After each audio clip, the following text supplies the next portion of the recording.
सुनत अरे और कलाकार मानू पहुंचे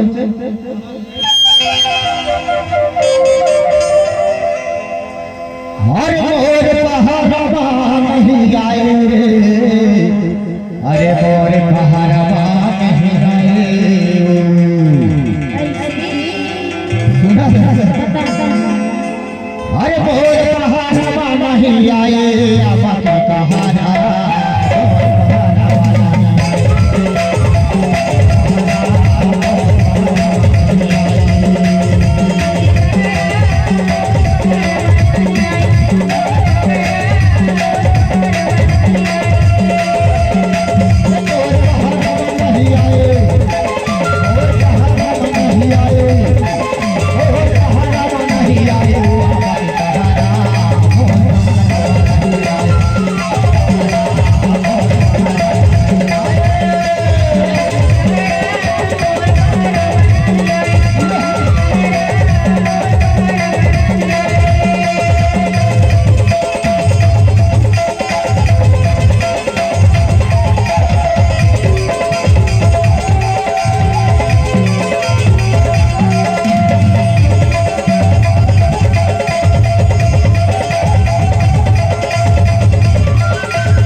बड़ा बड़ा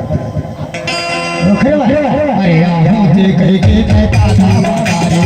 मुझे कह के दादा हमारा रे दादा हमारा रे दादा हमारा रे नहीं आवे के हां नहीं आवे के हां नहीं आवे के हां रे हमारा रे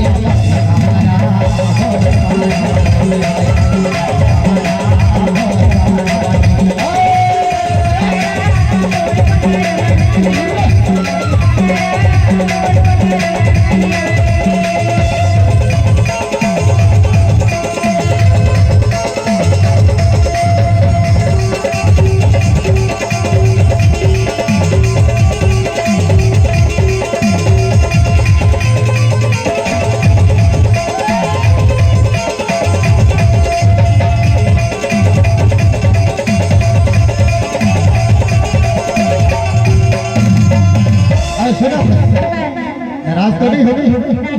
हवा से अपनी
यहाँ जाना था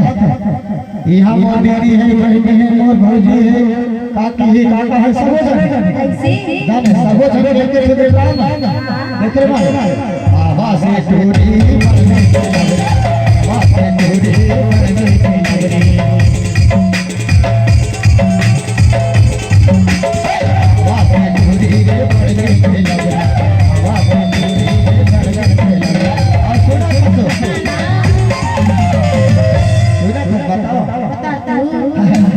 अरे मोर मेरा जला खाले ऐसे खरे बारे तो तारा छूट गई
हे कृष्ण सुना